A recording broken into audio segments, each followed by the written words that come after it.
सजेति सिन्दूरोऽद्नो देवो यत्पादपङ्कजस्मरणं वासरमणीरिव तमसारासन्नासलिविधनाना या कुन्देन्दुतुषारहारधवला या शुभ्रवस्त्रामृता या वीणा वरदण्डमण्डितकरा या श्वेतपद्मासना या ब्रह्माच्युतशङ्करप्रभृतिभिर्देवैः सदा वन्दिता सा मां पातु सरस्वती भगवती निःशेषदाढ्यापहा मूकं करोति वाचालं पङ्गुं लङ्घयते गिरिं यत्कृपातमहं वन्दे परमानन्दमाधवं नारायणं नमस्कृत्यं नरं चैव नरोत्तमं देवी सरस्वती व्यासं ततो जयमुदीरे वसुदेवसुतं देवं कंसचाणूरमर्दनं देवकी परमानन्दं कृष्णं वन्दे जगद्गुरुं गुरुर्ब्रह्मा गुरुर्विष्णु गुरुर्देवो महेश्वरः गुरुः साक्षात् परब्रह्म तस्मै श्री गुरवे नमः। श्रोता वक्ता श्रीराम समर्थ। जय जय रघुवीर साईनाथ महाराज की जय।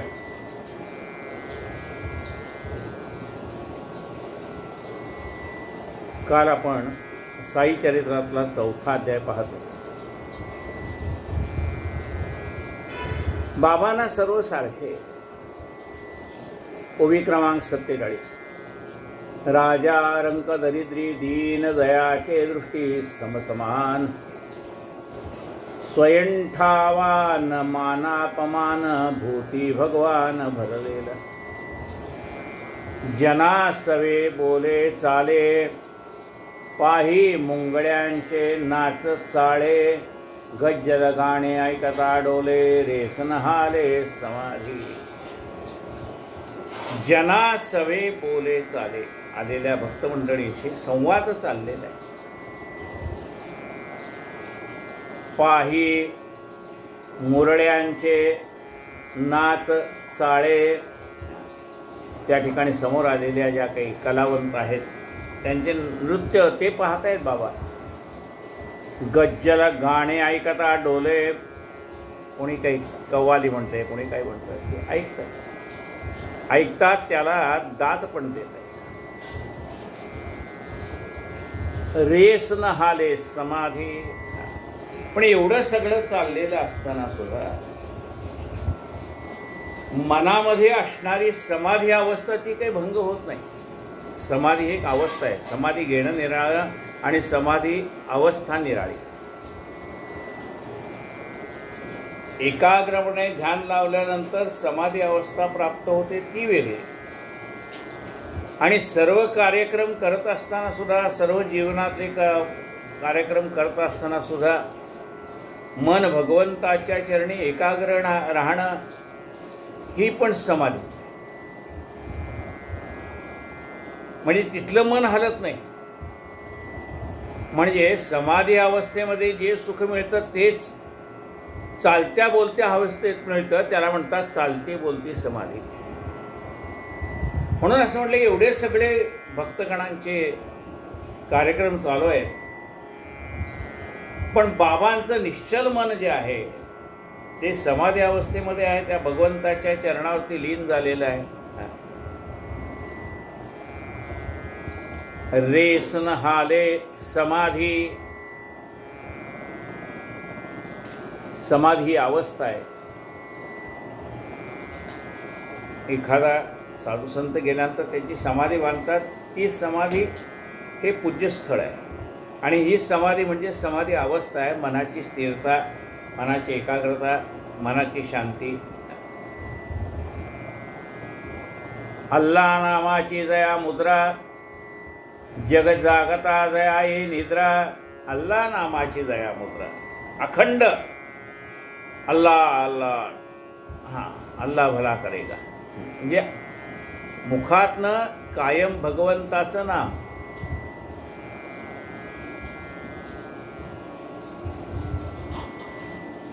जग जागता जया येईन निद्रा. जग जागता जया येई निद्रा म्हणजे जग ज्या ठिकाणी जागा असतं त्या ठिकाणी हे झोपलेले असतात. आता जग ज्या ठिकाणी जागा असतं म्हणजे जग कुठं जागा असतं? जग आपल्या स्वार्थासाठी जागा असतं. तिथे हे झोपलेले असतात म्हणजे ते स्वतःचा स्वार्थ पाहत नाही. साधू संत सज्जन मंडळी जी आहेत ना ते स्वार्थासाठी काही विचार करत नाही. मग पुढची ओहा. जागे जगासी लागता नितंद्रा. जागे जगासी लागता तंत्रा. जागा म्हणजे तो सज्जन मनुष्य जागृत असतो, संत जागे असतात. केव्हा?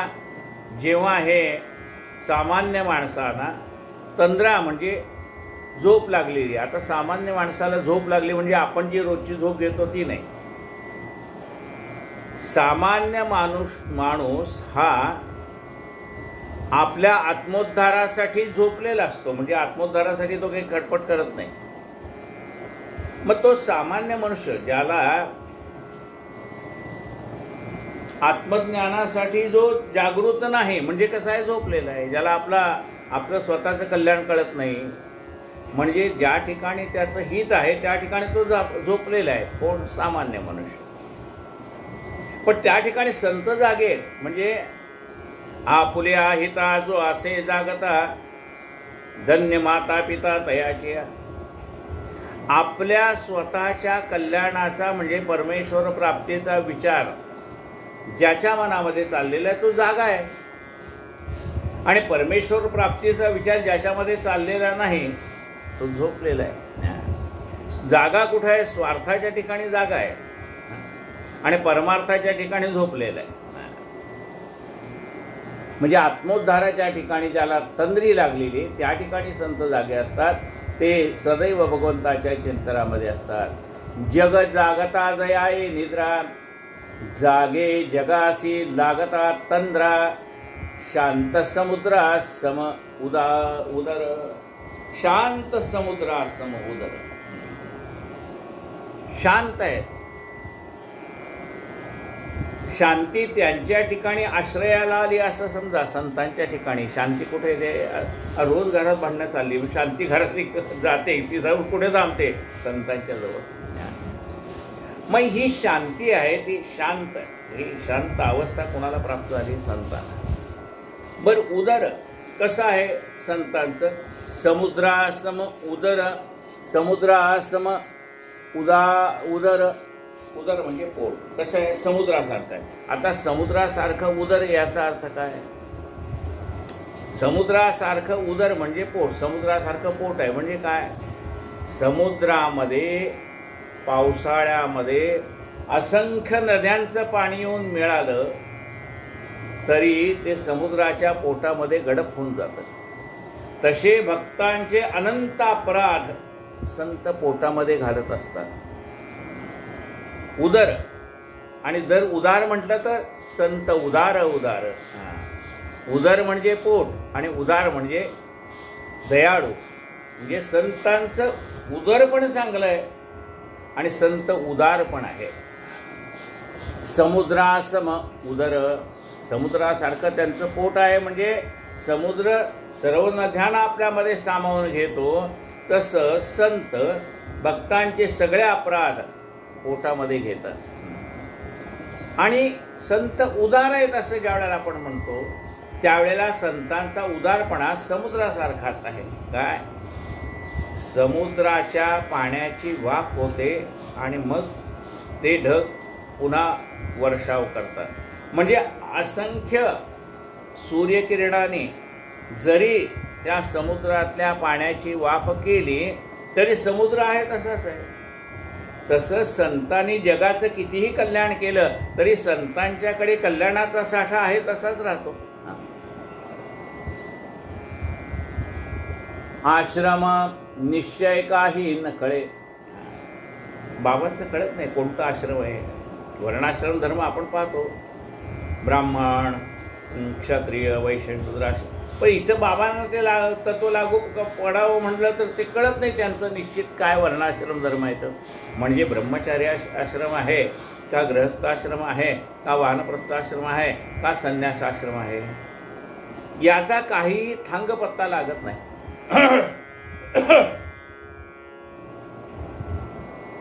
आश्रम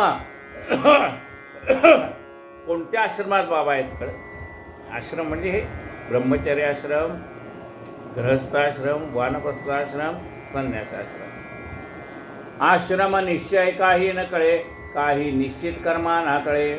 बरं बाबाने काही निश्चित कर्म आहे का? अमुकच गोष्ट करायची असं नाही आहे. म्हणजे एखाद्याचं कर्म काय, सकाळी उठणं, स्नान, संध्या, जप, तप, ध्यान, आणखीन काही त्याची उपासना असेल ते. बरं असं काही पाहावं तर तसं काही दिसत नाही तिथे.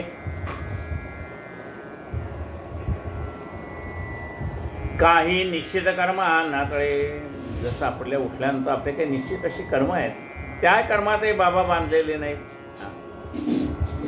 गुंत्यात गुंतुनिया पाय माझा मोकळा आणि रंगात रंगुनिया रंग माझा वेगळा. सर्वामध्ये आहेत पण सर्वापासून अलिप्त आहेत.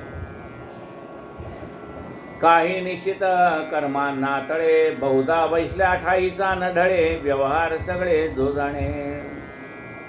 जाग्यावर एकाच जागी बसून बाबांना जगामध्ये एकच्यावट ठिकाणी काय चाललंय ते सगळं बाबांना एका जागी बसून कळतं. दरबाराचा बाह्य थाट गोष्टी सांगे 360, आईसा जरी नित्याचा थाट मौनाची गाठ सोडीन. बाबांचा दरबार भरलेला आहे. बाबा सगळ्यांशी बोलतायत, अनेक हितकारक गोष्टी सांगतायत. सहज बोलणे हितोपदेश. सहज बोलून गेले तर जगाचं कल्याण करतात. अशा असंख्य गोष्टी बाबा बोलत असले तरी बाबांचं मौन काही ढळत नाही. म्हणजे बाह्य गोष्टी बोलतायत पण मौन म्हणजे अंतरंगामध्ये चाललेलं अखंड चिंतन, त्याला काही खंड पडत नाही. मौनाची गाठ सोडीना भिंतीस टेकून उभे रासती, सकाळ दुपारा फेरी करती, लेंडीवरी वाचावडी सजाती, आत्मस्थिती अखंड. काही वेळेला भिंतीला टेकून उभे राहतात, काही वेळा सकाळी दुपारी लेंडीवर चावडीवर जाऊन थोडंसं फिरून जाऊन येतात, बाहेर जाऊन येतात. पण एवढं सगळं बाह्य त्यांचं चलन वलन चाललेलं असलं तरी अंतरंगातली आत्मस्थिती मात्र अखंड आहे. जसं लहान मूल पाळण्यामध्ये आहे म्हणा किंवा थोडंसं रांगतं आहे आणि आईला कामाला जायचं आहे. आई नोकरी धंद्याला जाते, नोकरी व्यवसायाला जाते आणि तिथे ती दिवसभर काम करते, तिथे मेडल पण मिळवते. म्हणजे कसं की उत्तम काम केलं याबद्दल तिला जे काही बक्षीस असेल ते तिला प्राप्त होतं. इतकं ती म्हणजे त्या कार्यालयातलं काम समरसून करत असते. आता एवढं सगळं व्यावहारिक काम तिचं चाललेलं आहे का नाही? चाललेलं आहे. तिला बक्षीस समारंभामध्ये बक्षिसं पण मिळतात. इतकं ती एकाग्रपणाने ऑफिसमधलं काम करत असते. पण एवढं सगळं करत असताना सुद्धा तिचं लक्ष कुठे हो? त्या घरात असणाऱ्या आपल्या बाळाकडे तिचं लक्ष मात्र अखंड आहे.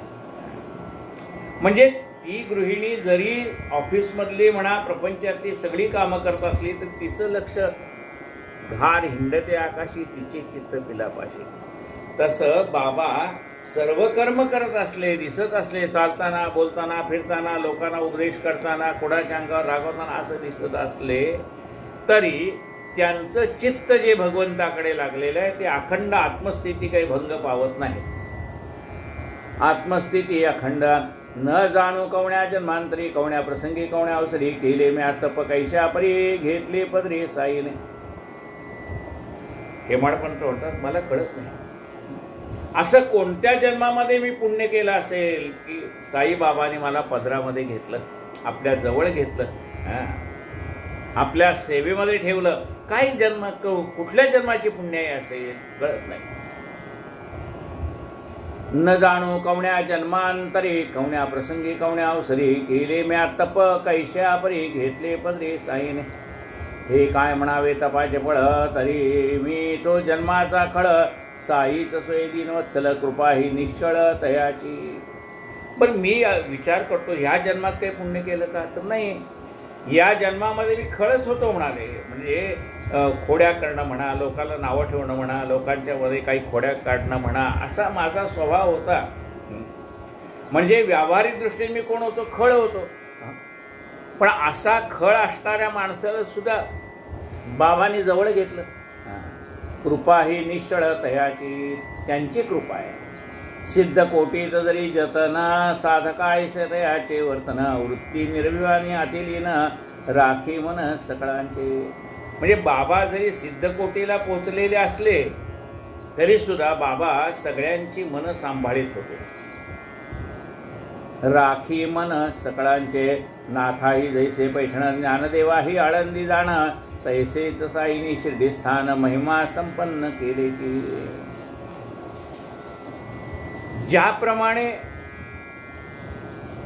ज्ञानेश्वर माऊलींच्या मुळे आळंदीला शोभा आली, ज्याप्रमाणे एकनाथ महाराजांच्या मुळे पैठणला शोभा आली, त्याप्रमाणे साईबाबांच्या मुळे शिर्डी प्रसिद्ध झाली.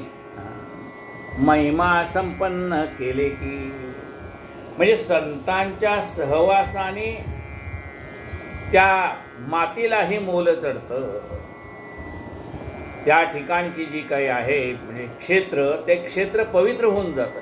कुणाच्यामुळे? संतांच्या सहवासामुळे. संतांच्या सहवासाचं महत्त्व तेवढं आहे. त्यांच्या नावाने ते ओळखलं जातं.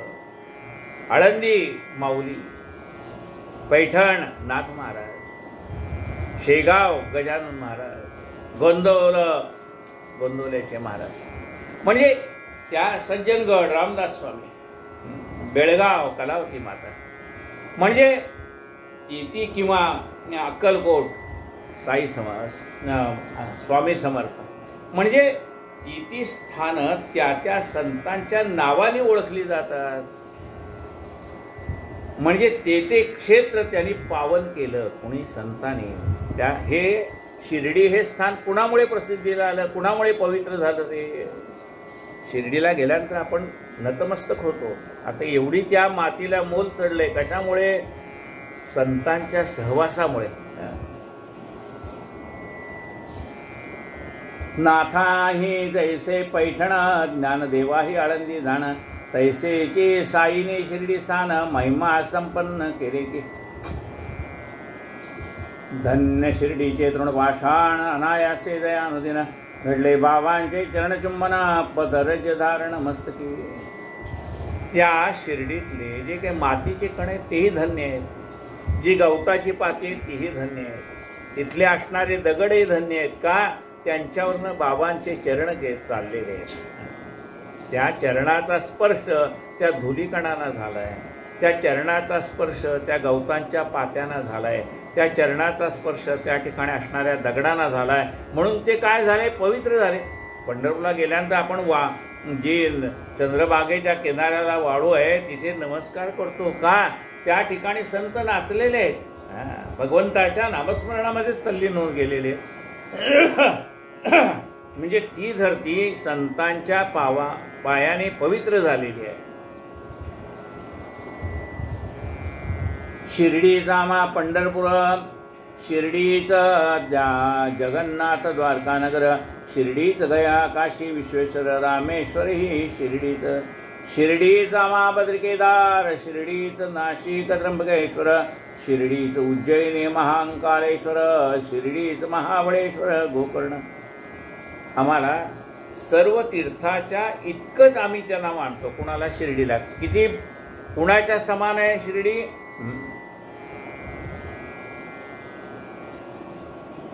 पंढरपूरचं जेवढं महात्म्य तेवढंच आम्हाला शिर्डीचं महात्म्य वाटतं. आम्ही त्या पंढरपूरसारखंच शिर्डीला समजतो. शिर्डीचं आम्हाला, शिर्डीला गेलं की आम्हाला असं वाटतं की जगन्नाथाला जाऊन आलो, द्वारकानगरला जाऊन आलो, काशीला जाऊन आलो, गयेला जाऊन आलो, विश्वेश्वराचं दर्शन करून आलो, रामेश्वराला जाऊन आलो, बद्रिकेदाराला जाऊन आलो, नाशिकला जाऊन आलो, त्र्यंबकेश्वरला जाऊन आलो, उज्जैनला जाऊन आलो, महांकालेश्वरचं दर्शन घेऊन आलो. गोकर्णाला जाऊन महाबळेश्वरचं दर्शन घेऊन आलो. म्हणजे तिथे गेल्यानंतर जो आम्हाला आनंद प्राप्त होतो तो सगळा आनंद आम्हाला शिर्डीमध्ये प्राप्त होतोय. शिर्डीत साईचा समागम तोची आम्हा आगम निगम तोची सकळ संसारोपशम अत्यंत सुगम परमार्थ. शिर्डीमध्ये गेल्यानंतर साईच्या सान्निध्यामध्ये बसल्यानंतर आम्हाला तेच आमचा वेद, श्रुती स्मृती आमच्या त्याच आहेत. आगम निगमा तोची सकळ संसारोपशमा अत्यंत सुलभ परमार्थ. आमचा त्यामुळे परमार्थ अत्यंत सुलभ झाला आहे. समर्थ साईचे जे दर्शन तिचे आम्हा योग साधन करतात. याशी संभाषण होय क्षालन पापाचे. तयांचे जे चरण संवाहन तेचे आम्हा त्रिवेणी स्नान. तयांचे चरणतीर्थ सेवन तेची निर्धूलन वासनांचे. तयांचे जे आज्ञापन तेचे आम्हा वेदवचन. तयांच्या उदी प्रसादाचे सेवन पुण्यपावन सर्वार्थे. साईचे आम्हा परब्रह्म साईचे आमचा परमार्थ परम. साईचे श्रीकृष्ण श्रीराम निजा राम श्री साई. साई स्वये द्वंद्वातीत कधी नौद्विग्न उल्लासित. सदैव निज स्वरूपी स्थित सदोदित सन्मात्र. शिर्डी केवळ केंद्रस्थान क्षेत्र बाबांचे अतिविस्तीर्ण. पंजाब कलकत्ता हिंदुस्थान गुजरात दख्खन कानडा.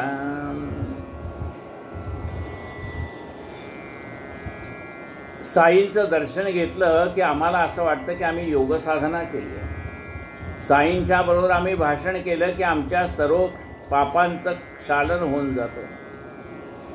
साईंच्या चरणांचं आम्ही संवाहन केलं म्हणजे साईंचे पाय दाबले की आम्हाला त्रिवेणी संगमाच्या स्नानाचं समाधान प्राप्त होतं. साईच्या चरणतीर्थाचं सेवन केलं की आमच्या सगळ्या वासना नाहीशा होतात. त्यांची साईने सांगितलेली आज्ञा म्हणजे आम्हाला वेदासमान पवित्र आहे. त्यांची उदी आम्ही कपाळाला लावतो किंवा प्रसादांचं सेवन करतो तेच आमचं पुण्य आहे. साईबाबा म्हणजे आमच्यासाठी परब्रह्म आहेत. साईच आमचे परमार्थ आहेत. साईच आम्हाला श्रीकृष्ण आहे. साईच आम्हाला राम आहे. म्हणजे साईबाबामध्येच आम्हाला श्रीकृष्णाचं दर्शन घडतं. साईबाबामध्येच आम्हाला श्रीरामाचं दर्शन घडतं. साई स्वये द्वंद्वातीत कधी न उद्विग्न उल्हासित. साईबाबा द्वंद्वाच्या पलीकडे हा आपला हा परका असा द्वंद्व त्यांच्याजवळ कधी नसतं. ते कधी उद्विग्न होत नाहीत का कधी उल्हासित होत नाहीत. सदैव आपल्या आत्मानंदामध्ये स्थिर राहतात. निजानंदी रंगलेला ऐसा योगी पाहिला. मौनेच नमस्कार केला चित्ती संतोष पाहुण्या. निजानंदी रंगलेला ऐसा योगी पाहिला. आपल्या आत्मस्वरूपामध्ये दंग झालेला योगी आहे.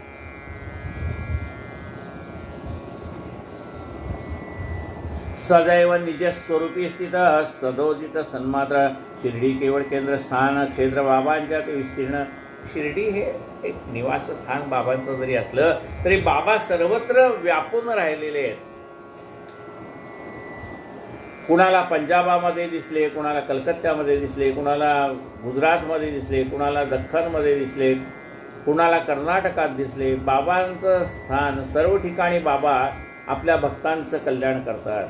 शिर्डीची साईची समाधीची अखिल संतांची मांदी. जेथील मार्ग क्रमिता प्रतिपदी तुटते ग्रंथी जीवाचे. सार्थक जन्मालयाचे केवळ समाधी दर्शन साचे. मग सेविसी दयाच्या विषयीचे भाग्यदयाचे काय वानो. साईबाबाची समाधीच आम्हाला सर्व संतांचं दर्शन त्या ठिकाणी घडतं.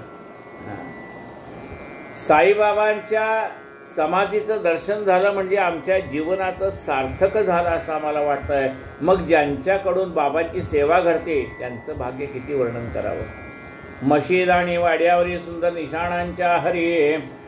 फडकती उंच गगनोदरी पालवती करी भक्तांशी. साईबाबांच्या मशिदीवर म्हणा, चावडीवर म्हणा, जे काही ध्वज आहेत ते पाहिल्यानंतर मनामध्ये अखंड ते हात हालवून सांगतायत भक्तांना की या. पाहता सद्गुरूचा झेंडा आनंद उसळे ब्रह्मांडा. कीर्ती चौघडा नवखंडा अखंड प्रचंड करतो.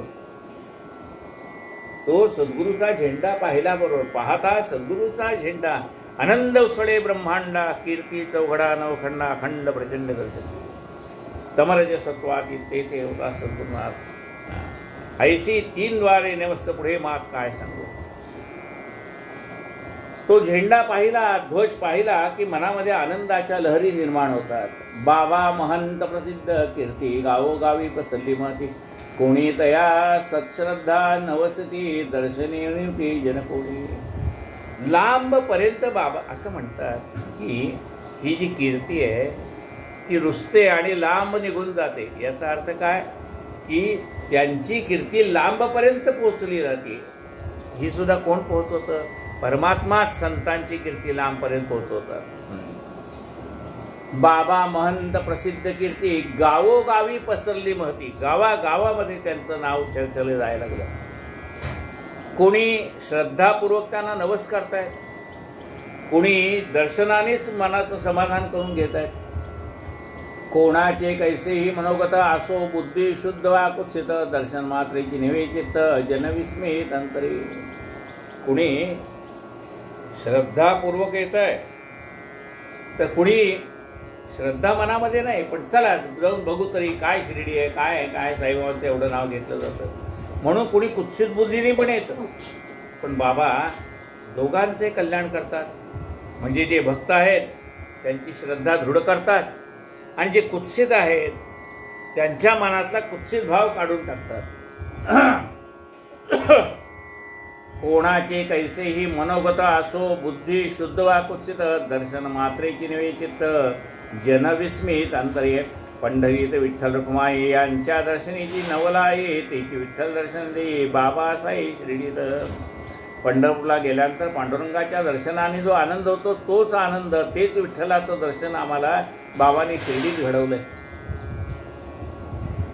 जयासी कोणाशी वाटल्याही अतिशयोक्ती ऐकावी गवळीबुवांची उक्ती. जयाशी दृढ विठ्ठलाची भक्ती संशय निवृत्ती होईल.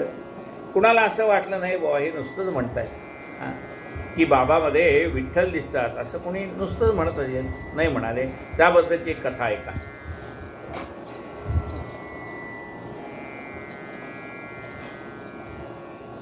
गवळीबुवा पंढरीचे हे वारकरी जैसी वर्षाशी पंढरीची वारी तैसी करते शिर्डीची वारी प्रेम भारी बाबांचे. गवळीबुवा दरवेळेला पंढरपूरची वारी करायचे.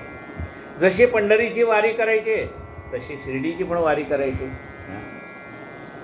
गर्धवा एक बरोबर शिष्य एक साथीदार जिव्हा रामकृष्ण हरी गजर करी निरंतर बुवाचे. 95 वर्षे वयास चातुर्मासी गंगा तट निवास पंढरपुरी अष्टमास भेटी वर्षास बाबाची. वय 95 वर्ष. चातुर्मासामध्ये गंगातीरी निवास करावा. पंढरपूरला 8 महिने पंढरपूरला हे करावा आणि वर्षात एकदा बाबांच्या दर्शनाला यावं. बाबाकडे पाहत पाहत म्हणावी या नेहो निमित्त हाची तो मूर्त पंढरीनाथ अनाथनाथ दयाळ. आणि बाबांकडे पाहिल्यानंतर त्यांनी नतमस्तक व्हावं सांगावं पंढरपूरला मला जो पांडुरंग दिसला ना तोच पांडुरंग इथे मला दिसतोय. बाबांकडे पाहत पाहत म्हणावी या नेहो निविदित हाची तो मूर्त पंढरीनाथ अनाथनाथ दयाळ. धोत्रे नेसोनी रेशमी कानी होतील काय संत कोणी करू लागती हाडाचे म्हणे. रक्ताचे पाणी निज कष्टे फुकाची काय होईल देव हाची तो प्रत्यक्ष पंढरी राव. जग वेडे रे वेडे हा दृढभाव ठेवून देव रक्षावा. त्याने काय वस्त्र पांघरलंय याच्याकडे पाहू नये. त्याचा अंतरंग भाव तिथे तुम्हाला तो परमात्मा दिसतो. आपण बाह्य वेशावरती जातो. धोत्रे नेसून रेशम काठी होतील काय संत कोणी करू लागते हाडाचे म्हणे. रक्ताचे पाणी निज कष्टे फुकाचा काय होईल देव हाचे हो प्रत्यक्ष पंढरी राव. जग वेडे रे वेडे हा दृढभाव ठेवून देव लक्षावा. जया पंढरीनाथाची भक्ती ऐशा भगवत भक्ताची ही उक्ती. तेथमज पामराचा अनुभव किती श्रोता प्रती पाहावी. जिथे नित्यवारी करणाऱ्या माळीबुवांना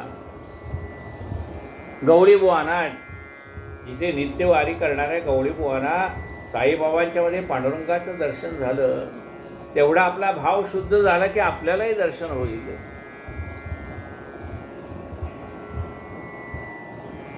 नामस्मरणी मोठी प्रीती अल्ला मालिका खंडवतरी. नामसप्ताह करून घेती दिवस राती सन्मुख. तेच जरी अल्लाह मालिक म्हणत असले तरी नामसप्ताह करून घ्यायचे.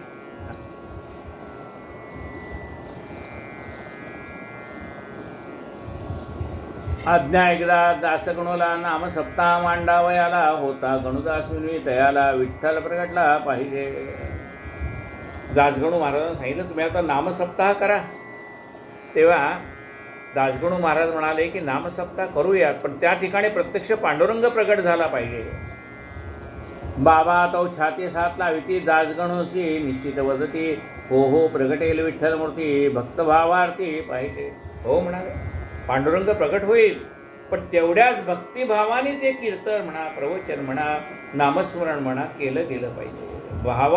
भाव तेथे देव. ज्याचा भाव शुद्ध आहे त्याला तेथे देव प्रगट होईल संशयच नाही. भावे वीण देव नकळे निस्संदेह गुरुवीण अनुभव कैसा कळे. भावे वीण देव न कळे निस्संदेह. आपला भाव शुद्ध झाला की तर देव भेटतो. भावे वीण देव न भेटे निस्संदेह गुरुवीण अनुभव कैसा कळे. आपल्याला जोपर्यंत गुरुच्या कृपेची प्राप्ती होत नाही तोपर्यंत अनुभव पण येत नाही.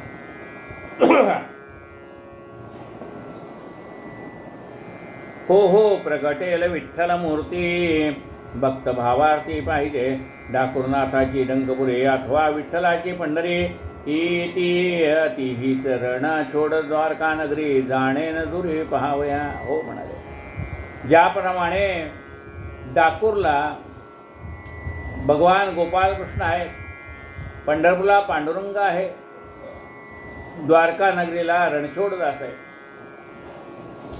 विठ्ठल का एकांतीचा उठून येणार आहे दुसरा कुठून भक्त प्रेमे प्रकट होणं येथे प्रकट होऊन राहिला. अरे विठ्ठलाला काय पंढरपुरापासून चालत शिर्डीला यायचंय का रे. हवा जशी सर्वत्र व्यापून आहे तसा परमात्मा प्रत्येक ठिकाणी आहे. तुमचा भाव असेल तिथे तो प्रगट होईल. त्याला काही कुठून यावं लागतं काय. सदा संचला येतना जात काही. सदा संचला येतना जात काही. तो सर्वत्र भरलेला आहे. कुठून यायचं नाही का कुठं जायचं नाही. सदा संचला येतना जात काही. तो सर्वत्र भरलेला आहे. त्याला कुठून जायचं नाही कुठून यायचं नाही. जिथं तुम्ही हाक माराल तिथं तो प्रगट होतोय. विठ्ठल का एकांतीचा उठून येणार आहे दुसरा कुठून भक्त प्रेमे उत्कटून येथेही प्रकट होऊन राहिलं. त्याला काय पंढरपूर इथं थोडंच चालत यायचं आहे. तिथेही तो असणार आहे आणि इथेही प्रकट होणार आहे. चराचरात भरलेला परमात्मा आहे तो. इथं आला म्हणजे तिथला गेला असं होत नाही. पुंडलिके वडिलांची सेवा करून भुलले देवादी देवा. पुंडलिकाच्या त्या भक्तिभावा विटे विसावा घेतला. पंढरपुराचा पांडुरंग कसे प्रगट आले म्हणजे प्रगट झाले. कसे प्रगट झाले. पुंडलिकानी जी आपल्या आईवडिलांची सेवा केली तो त्याचा भक्तिभाव पाहून परमात्मा प्रगट झाले. असो होता सप्ताहाची समाप्ती झाली म्हणते दासगणूप्रती शिर्डीस विठ्ठल दर्शनावा प्राप्ती ही घ्या प्रतिदे बाबांची. एकदा काकासाहेब दीक्षित नियमानुसार प्रार्थनादा असता सनस्थित ध्यानस्थ दर्शन पावत विठ्ठलाचे. पुढे जाता बाबांचे दर्शना नवल बाबा पुस्ती तयाना. विठ्ठल पाटील आला होताना भेट झाली ना तयाची. एकदा काकासाहेब दीक्षित ध्यानाला बसले असताना त्यांना ध्यानामध्ये पांडुरंगाचं दर्शन झालं आणि मग ते बाबांच्या दर्शनाला आले. आणि बाबांच्या दर्शनाला आल्याबरोबर बाबाने काकांना विचारलं काका तुम्हाला पांडुरंग भेटायला आला होता ना. म्हणजे यांना दर्शन कुठं झालंय ध्यानामध्ये झालेलं आहे. काकासाहेब दीक्षितांना ध्यानामध्ये झालेलं दर्शन कुणी जाणलं बाबांनी जाणलं. एकदा काकासाहेब दीक्षित नियमानुसार प्रातस्नात असता आसनस्थित ध्यानस्थ दर्शन पावत विठ्ठलाचे. पुढे जाता बाबांचे दर्शना नवल बाबा पुस्ती तयाना. विठ्ठल पाटील आला होताना भेट झाली ना तयाची. मोठा पळपुट्यावर येतो विठ्ठल मेघ मारून करीत आढळ. दृष्टी चुकून काढील पळ होता पण एक दुर्लक्ष. अरे तो मोठा पळपुट आहे बरं का. कधी निघून जाईल भरोसा नाही. त्याला पकडून ठेवावं लागतं नाहीतर तो निघून जातो. धरिला पंढरीचा चोर. काय म्हणते जनाबाई, धरिला पंढरीचा चोर, प्रेमे बांधोनिया दूर. हृदय बंदिशाळा केला आता विठ्ठल कोंडीला. हृदय बंदिशाळा केला आता विठ्ठल कोंडीला. बाबा म्हणतात अरे तो कधी पडून जाईल त्याचा भरोसा नाही, त्याला सोडू नको, पकडून ठेव. मोठा पळपुट्यावर येतो विठ्ठल, मेख मारून करी त्या आढळ. दृष्टी चुकोनी काढील पळ, होता पण एक दुर्लक्ष. लाकडामध्ये मेघ मारतात, म्हणजे लाकूड इकडे इकडे हलू नये म्हणून मेघ मारतात मध्ये. तशी म्हणाले मेघ मार, म्हणजे तो इकडे इकडे कुठे पडून जाणार नाही. म्हणजे मेघ मारायची म्हणजे काय, पक्का त्याला धरून ठेव, त्याच्यावरचं दृष्टी दुसरीकडे जाऊ देऊ नकोस, अखंड चिंतन भगवंताचं ठेव. मोठा पळपुट्यावर येतो विठ्ठल, मेघ मारून करीत्या आढळ. दृष्टी चुकून काढील पळ, होता पण एक दुर्लक्ष. हा तो प्रातःकाळी प्रकार, पुढे जेव्हा भरली दुपार. पहा आणि एक प्रत्यंतर विठ्ठल दर्शन सोहळा. ही सकाळची गोष्ट झाली. दुपारी काय घडलं पहा. पंढरपूरच्या विठोबाच्या छाव्या 5:25 घेऊन कोणी बाहेर गावीचा विकावयाच्या इच्छे. पंढरपूरचे काही फोटो विक्रीसाठी एकाने शिर्डीमध्ये आणले. सकाळी ध्यानी आली जी मूर्ती याची संपूर्ण होती. प्रतिकृती पाहून दीक्षित विस्मयत चित्ती, बोल आठवते भावांचे. दीक्षित अति प्रीती, विकणारासे मोल देती. छपी एक विकत घेते, भावे लावती पूजेशी. सकाळी जे ध्यानामध्ये दर्शन झालं पांडुरंगाचा, तसाच फोटो त्यांनी पाहिला त्या ठिकाणी. आणि मग बाबाने सांगितलं त्याला सोडू नको. त्याने तो पांडुरंगाचा फोटो घेतला आणि नित्य पूजेमध्ये ठेवला.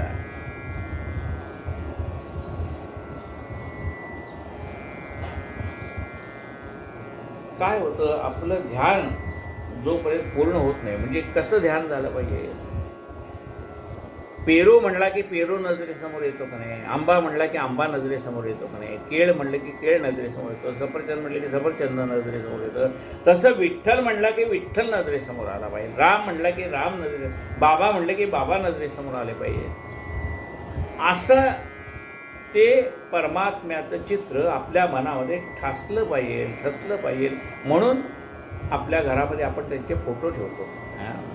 की पांडुरंगाचा फोटो पाहिल्यानंतर पांडुरंगाची आठवण होते, बाबांचा फोटो पाहिला की बाबांची आठवण होते. म्हणजे आपल्या गुरुचा फोटो आपण आपल्या घरात का ठेवतो, की त्यांची फोटो प्रतिमा पाहिली की आपल्याला त्यांची नित्य आठवण राहते.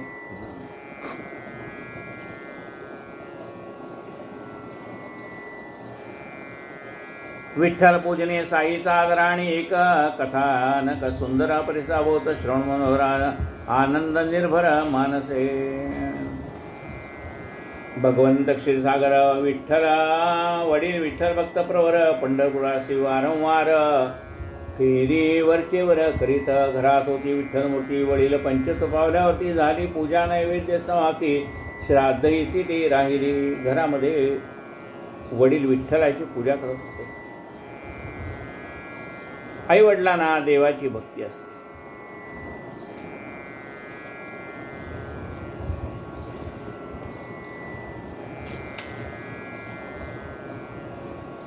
भगवंत क्षीरसागर यांची कथा आहे. भगवंत क्षीरसागराचे वडील विठ्ठलाची पूजा करत होते. घरामध्ये विठ्ठलाची सुंदर अशी प्रतिमा होती. पण वडील वारल्यानंतर यांनी पूजा अर्चा करायचं सोडून दिलं. ना देवाची पूजा ना श्राद्ध कर्म काही. घरात होती विठ्ठल मूर्ती, वडील पंचत्व पावल्यावरती झाली पूजा नैवेद्य समाप्ती.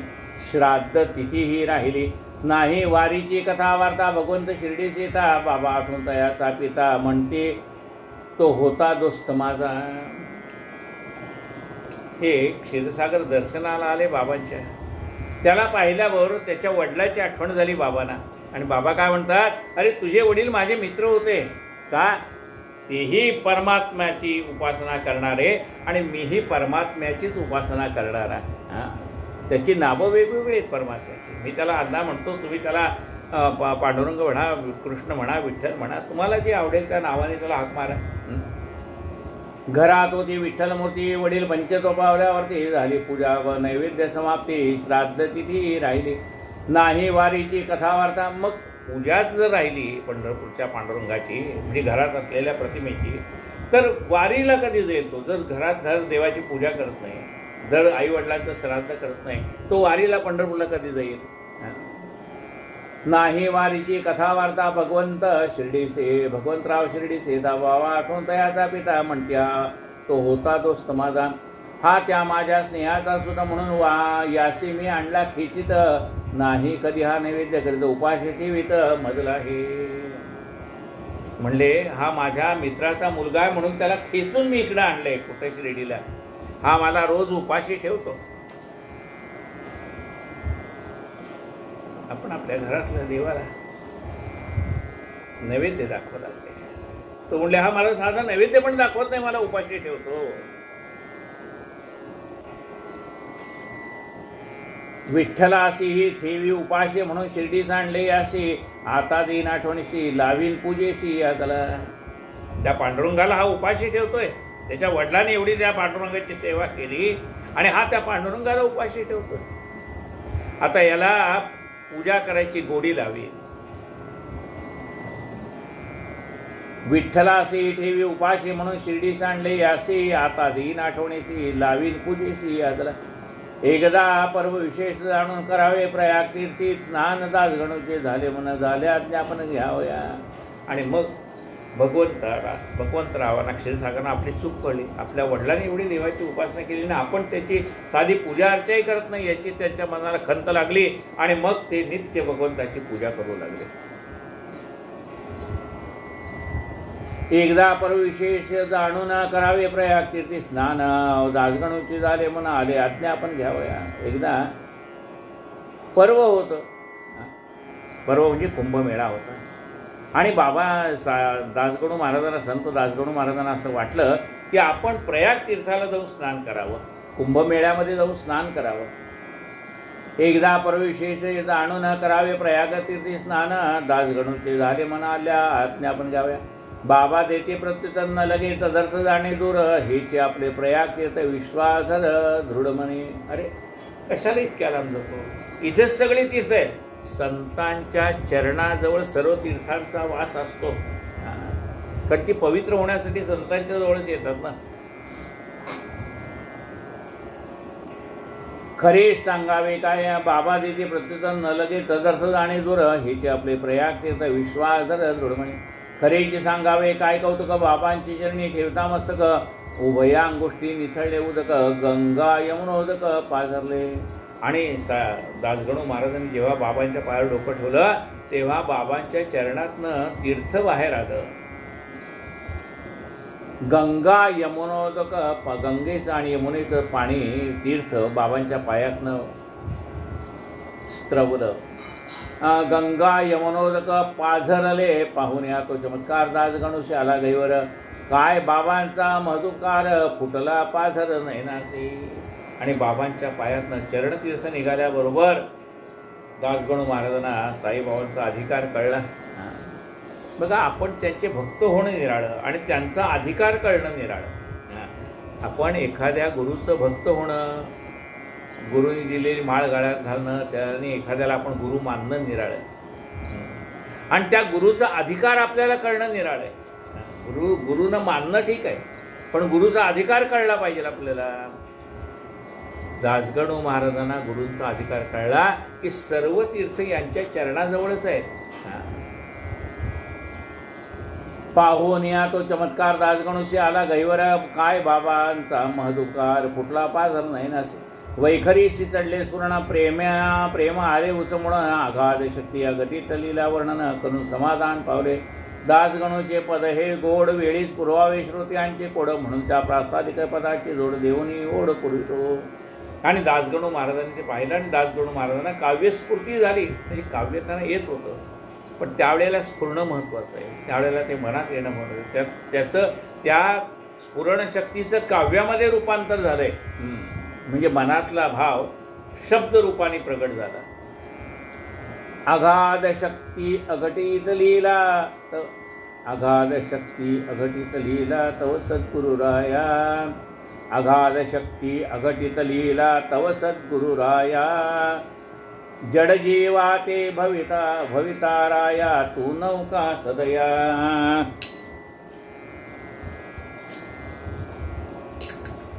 अगाध शक्ती अघटित लीला तव सद्गुरुराया, अगाध शक्ती अघटित लीला तव सद्गुरुराया, जड जीवा ते भविताराया तू नौका सदया। वेणी माधव आपण होऊन प्रयाग पद केले,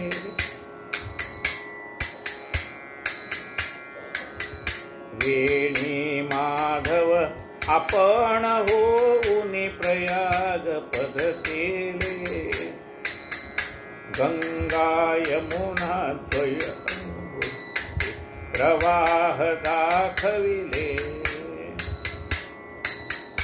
गंगा यमुना द्वय अंगुष्टी प्रवाह दाखविले, कमलोद्भव कमलावर शिवहर त्रिगुणात्मक मूर्ती, कमलोद्भव कमलावर शिवहर त्रिगुणात्मक मूर्ती,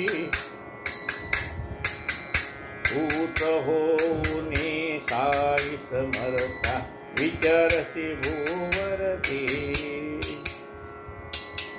प्रहर दिसाला ब्रह्मा समते ज्ञान मुखे वदसी, प्रहर दिसाला ब्रह्मा समते ज्ञान मुखे वदसी, तमो गुणाला धरून रुद्र रूप कधी कधी दाविसी, प्रहर दिसाला ब्रह्मा समते ज्ञान मुखे वदसी, तमो गुणाला धरून रुद्र रूप कधी कधी दाविसी, कधी कधी श्री कृष्णा समत्या बाललीला करिसी, भक्त मनासी सरस करुनी मराळ तू बनसी, भक्त मनासी सरस करुनी मराळ तू बनसी, यवन म्हणावे तरी ठेविसी गंधावर प्रेमा, यवन म्हणावे तरी ठेविसी गंधावर प्रेमा, हिंदू म्हणू तरी सदैव वससे मशिदीत सुखधामा, हिंदू म्हणू तरी सदैव वससी मशिदीत सुखधामा, धनिक म्हणावे जरी तुला तरी भिक्षाटन करिसी, धनिक म्हणावे जरी तुला तरी भिक्षाटन करिसी, फकीर म्हणावे तरी कुबेरा दाने लाजविसी, फकीर म्हणावे तरी कुबेरा दाने लाजविसी, तवौ कसा ते मशिद म्हणू तरी वन्नी ते ठाया, तवौ कसा ते मशिद म्हणू तरी वन्नी ते ठाया, धुनीत सदा प्रज्वलित राहे उदिलो काजाया, धुनीत सदा प्रज्वलित राहे उदिलो काद्याया, सकाळ पासून भक्त साबळे पूजन तव करीती, सकाळ पासून भक्त साबळे पूजन तव करीती, माध्यान्नीला दिनकर येता होत असे आरती माध्यान्नीला दिनकर येता होत असे आरती चौबाजूना पार्षद गण समभक्त उभे राहती चौबाजूना पार्षद गण समभक्त उभे राहती चौरी चामरे करी धरूनी तुझवर ढाळीती चौरी चामरे करी धरूनी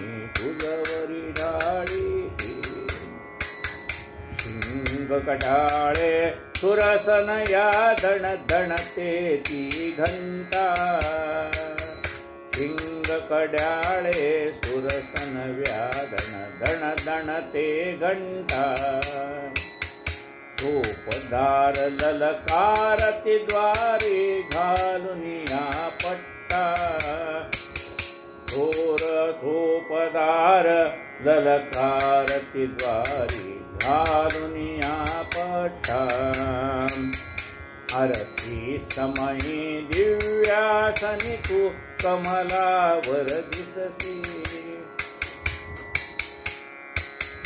आरती समयी दिव्यासनी तू कमलावर दिससी प्रदोष काळी बसून धुनी पुढे मदन दहन होसी प्रदोष काळी बसून धुनी पुढे मदन दहन होसी अशा लीला त्या त्रयदेवांच्या प्रत्यहितव ठाई अशा लीला त्या त्रयदेवांच्या प्रत्यहितव ठाई प्रतीस येताती अमुच्या हे बाबा साई प्रतीस येताती अमुच्या हे बाबा साई ऐसे असता उगीचा मन भटकत हे फिरते ऐसे असता उगीच मन भटकत हे फिरते आता विनंती हीच तुला बा स्थिर करीत्या ते आता विनंती ही तुला बा स्थिर करीत्या ते अधमाधम मी महापातकी शरण तुझ्या पाया अधमाधम मी महापातकी शरण तुझ्या पाया आलो निवारा दास गणूचे त्रिताप गुरुराया आलो निवारा दास गणूचे त्रिताप गुरुराया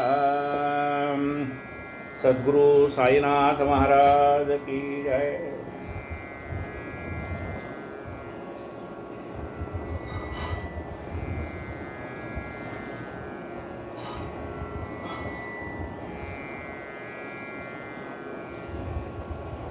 संत राजगणू महाराजांच्या मुखातनं काव्य बाहेर पडलं।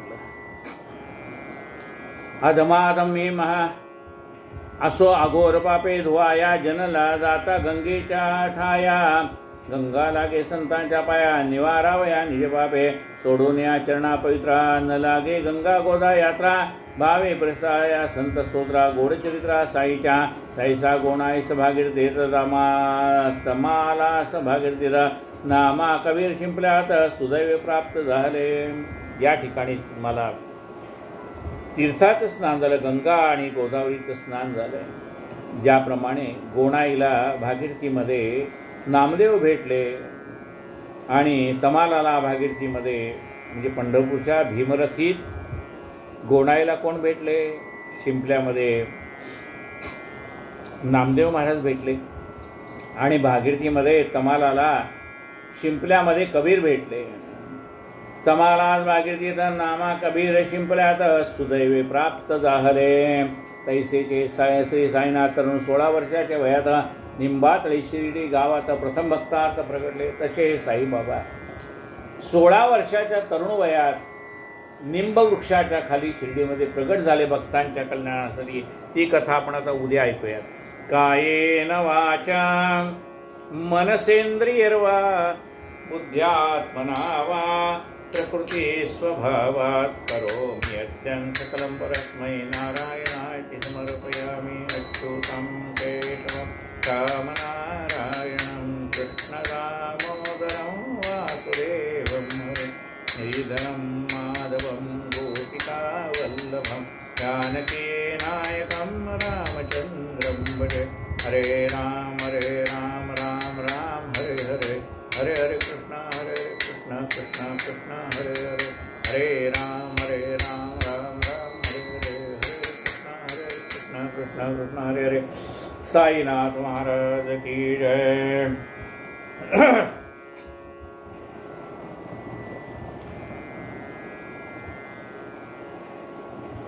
आरती साई बाबा सौख्यदातार जीवा चरणार जातळी जवा दासा विसावा आरती साई बाबा. यारुनी आनंद स्वस्वरूपी राहे दंग मुमुक्षु जनादावी निज डोळा श्रीरंग आरती साई बाबा. गया मनी जैसा भाव तया तैसा अनुभव गावीसी दया घना ऐसी तुझी ही माव आरती साई बाबा. तुमचे नाम ध्याता हरे संस्कृती व्यथा अगाध तव तरणी मार्ग दाविसी अनाथा आरती साई बाबा. कलियुगी अवतार सगुण ब्रह्म साचार अवतीर्ण झाला से स्वामी दत्त दिगंबर आरती साई बाबा. 8 दिसा गुरुवारी भक्त करी तिवारी प्रभु पद पावया भव भय निवारी आरती साई बाबा. माझा निज द्रव्य ठेवा तव चरण रज्य सेवा मागणे हेची आता तुम्हा देवाधिदेवा आरती साई बाबा. इच्छेत दिन चालत निर्मतोय निज सुख पाजावे माधवया सांभाळ आपुरी भात आरती साई बाबा. सौख्यदाताराची चरणार जातळी जावा दासा विसावा भक्ता विसावा आरती साई बाबा. झालेंद्रांगण वंदन करण डोळ्यांनी पायन रूप तुझे प्रेमे आनंदीन आनंद पूजन भावे वाळे नमः. तमेव माता पिता तमेव बंधु सखा तमेव विद्यार्थी कायेन वाचां देवा बुद्ध्यात्मना करो नित्यं सकलं परस्मै नारायणाय समर्पयामि. केशवं रामनारायणं कृष्णदामोदरं वासुदेवं श्रीधरं माधवं गोपिकावल्लभं जानकीनायकं रामचन्द्रं भजे. हरे राम राम हरे कृष्ण कृष्ण कृष्ण हरे हरे, हरे राम राम हरे हरे कृष्ण. साईनाथ भगवान की जय.